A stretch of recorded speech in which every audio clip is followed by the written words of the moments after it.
Hi everyone, my name's Caitlin. I'm 26 and I have a saddle pad problem. And I'm willing to admit it. Oh, and look, in case you haven't noticed, this is a different gray sweater. A different gray sweater than all the other ones I've worn in previous videos. This one has some nice, velour texture. Thought I would spice things up a bit. I will admit, I had a different video idea planned for this week, but it was an absolute fail. I had a lot of work to do this week and just didn't have time to film. I thought I would do a type of video that I really like watching because I'm nosy, and also because it's going to help me confront a problem that I know I have and that I know a lot of other equestrians have, which is hoarding saddle pads. The amount of saddle pads that I'm going to show you today might not seem like a lot. I know some people who have, 20, 30, 40 saddle pads, but also bear in mind that I started collecting these saddle pads 2 years ago, and they are all for a horse that I can't ride yet. It's an issue. Now, the way that I justified buying all these saddle pads was, oh, I found a great deal on Facebook Marketplace. This is a high-end saddle pad that I got for $60 and it's barely used. But also, I don't need this many. Basically, I own 6, 7, 8, 9, 10, 11 saddle pads for a horse that I can't ride. I do use some. I use some on Merlin when I'm longlining him. There's also a little mare that I've been riding for the last couple of years who I use them on. So I thought today I would go through my saddle pads, talk about the pride and joys in the collection because there are a few that I'm obsessed with, and talk a bit about how I save money on them because child, your feet are soaking wet. You sit and you dry. It's my dog. Yeah, so I talk a bit about the pride and joys of the collection and also a bit about how I save money on them, because something I've noticed a lot in recent years is that big equestrian companies are making bank on matchy-matchy collections and releasing 20 million new colors every year, and because of the hype that's built around these brands, people feel pressure to consume. I feel like I've found a nice balance between my obsession with saddle pads and also recognizing that I don't need every single color that's released by whatever brand. Oh my god, child, will you stop drinking water?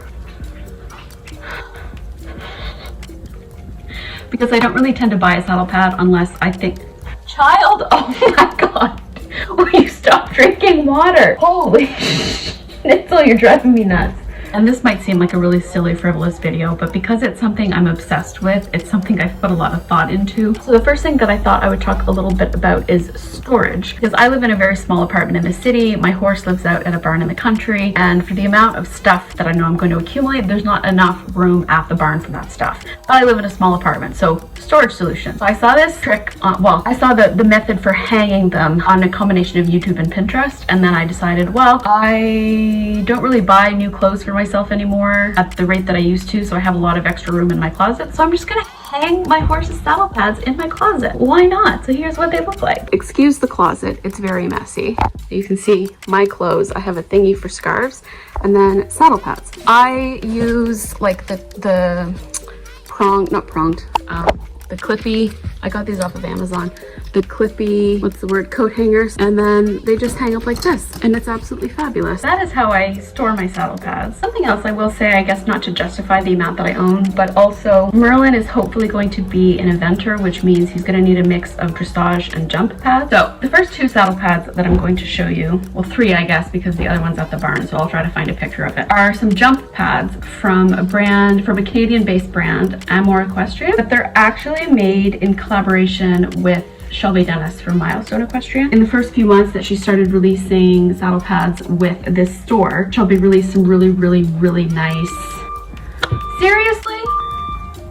I ended up buying 3 of the Amor X Milestone Equestrian jump pads over the first few months that they were releasing. So the first one I bought was actually one of the first releases that they did, which is the Evergreen pad. I'm trying to find a picture to put it here. It's a really beautiful sort of satiny emerald green, but what I really, really loved about it was that the trim and the bit around where the girth attaches to the saddle is like a brown faux crocodile skin, and I just thought it looked really cool, and I knew that green would look really good on Merlin, so I bought it. And then a few months later I ended up getting this one, which is the I think the color is called Cranberry. I'm also obsessed with it. I think it's really, really pretty. It has really nice white piping, and I actually ended up getting the matchy fly veil. It actually hasn't even been on him yet. I wasn't gonna get it because I don't really tend to use fly veils that much. They were having a clearance sale and it was only $15 with like $5 shipping. Best thing about these pads is that they're the same quality as like other high-end brands like say Woofwear or Weatherbita or Lemieux, but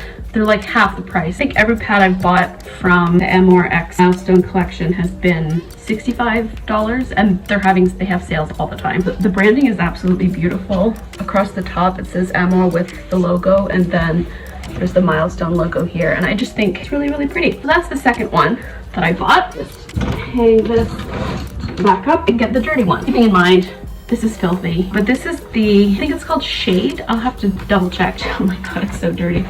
There we go. Yeah, so you can see the outline of the saddle, but it's got the same branding. Oh my god, this is so gross. What I really liked about it is it's a really nice gray color with white piping, but the outside piping is the same color as the cranberry pad. I think this color looks really, really good on Merlin because the piping is the same color as the cranberry pad, or very close to the same color as the cranberry pad. I'll be able to use the fly bonnet with it. So multi-level MLM, multi-level matchy. Shut up. So those are the three pads that I have from Milestone X Amour Equestrian. Those are the only jump pad. Actually, no, they're not. They're not the only jump pads I have. Recently, I actually showed it in my last video, the Hunter Green Lemieux Memory Foam Loire close contact pad. I wasn't in the market for a new saddle pad, but I saw it on Facebook Marketplace and at like a local equine tax sales group, and it was $60. Brand new. Those pads were like $130 plus tax plus shipping, and I had a little bit of extra money left from Christmas, so I was like, you know what, I'm treating myself. I bought it and it's absolutely beautiful. So those are my 4 jump pads. All the other pads I own are dressage. When I was first starting to acquire equipment for Merlin, I thought I would be starting him in a dressage saddle, and I probably still will because I don't think I'll be getting my saddle until the summer. All the rest of the pads that I own are dressage pads. Actually, no, they're not.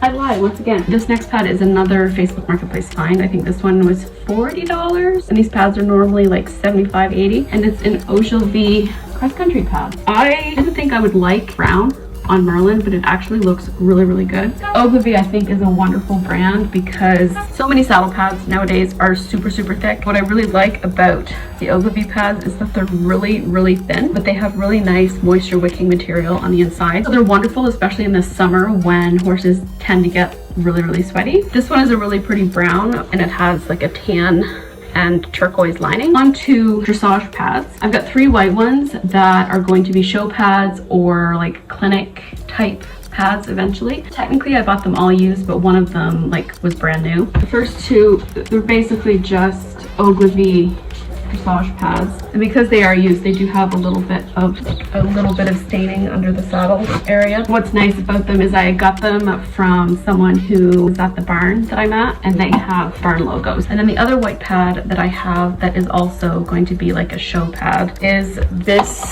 Shires pad that I got off of Facebook Marketplace. I want to say the price was like just under $100, but I ended up getting it for $50, including shipping, which I thought was pretty good. It's got really nice sweat wicking material on the inside and like anti-rub. It's really well ventilated, so it's got this really cool ventilation here. It just means that in the future when I'm showing in the summer, it'll be a really nice pad to use to keep him cool. The more I learn about horses, the more I realize that breathability of equipment is really, really, really important. Those are my 3 white dressage pads. Don't plan on acquiring any more white dressage pads because I think 3 is more than enough. They're hard enough to keep clean, so I tend to go for darker, more muted colors, which brings me to this. So this was actually the very first saddle pad I ever bought from Merlin. I found it locally through Facebook Marketplace, and it's a really pretty, just basic navy dressage pad with like a very light tan piping. It's like a satiny kind of finish, really pretty stitching, and it was $20. It had been used a few times. I have no idea what brand it is. I think he looks fabulous in navy, so it's definitely one that I don't regret buying. I had to drive for 10 minutes to go get it. This is it. I mean, I just think,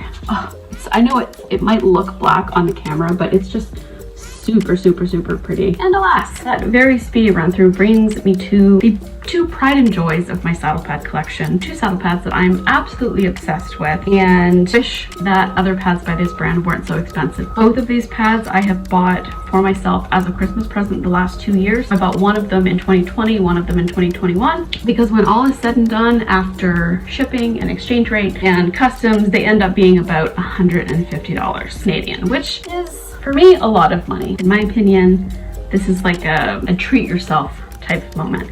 And these are Equestrian Stockholm dressage pads. Equestrian Stockholm is very much one of those brands that when they release a new saddle pad, it's like a thing. Like they release dog blankets and horse blankets and socks. It's ridiculous. And the price of the items, once again, is ridiculous. Every now and again, they release a color that I just think would look so good on Merlin. Every other single saddle pad that I've bought has either been, in my eyes, affordable or used off of Facebook Marketplace. Just before I show them, just know that they are a little dusty because they've been at the barn. They've been in use, so they need to be washed, and they stink, but I'm still gonna show them. So the first one that I bought, which was in, it was a Christmas present, actually it was a Christmas present from Merlin in 2020, is this one. So this is the Equestrian Stockholm Emerald pad. I am absolutely obsessed. The funny thing to me is it's more of like a bluey green. It's got silver and navy piping, and then the outside is navy. The spine has Equestrian Stockholm written in silver thread, and then you've got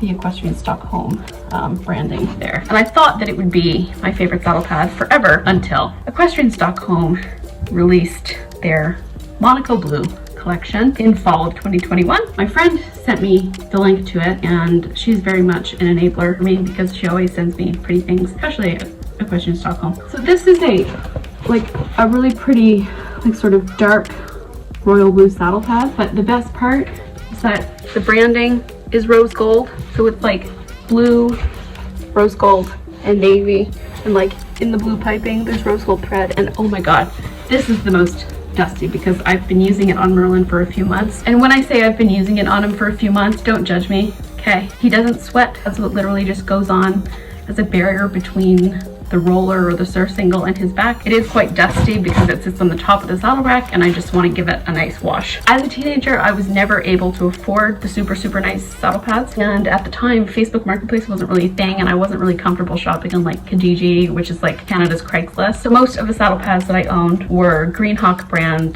Shedro, which at the time were great, but I found that they don't really stand the test of time. I've reached a point where I'm realizing that quality over quantity is much better, but I'm trying really hard as I purchase things to Merlin to be really mindful about what I'm purchasing and to think, is this something I can see myself using, you know, 5, 6, 7, 10 years down the road? And for every single one of these saddle pads, the answer is yes. As I'm buying them, I'm trying to select the best value for my money that I think will last a long time. I don't know if you can tell, but I love saddle pads. I love talking about saddle pads, and I'm obsessed with them. But yeah, I hope you enjoyed getting a little nose into my saddle pad collection. I hope you've enjoyed this video. Sorry it wasn't like as put together and like well edited or thought out as the last videos I've made. I've had so much fun making these videos the last few weeks, and it's starting to become a little more habitual. If you want to follow Merlin and I on other platforms, I'm on Instagram and TikTok at Kaitehh Equestrian. I also have a blog, kaitehequestrian.ca. Aside from other social medias, if you enjoyed this, please give it a like and hit that all important subscribe button. Do comment down below, what is your like vice in the horse world? And by vice, I don't mean something that's like bad. I just mean like, what do you collect, or what are you absolutely obsessed with, or what is like an issue that you have? Like, I'm addicted to saddle pads.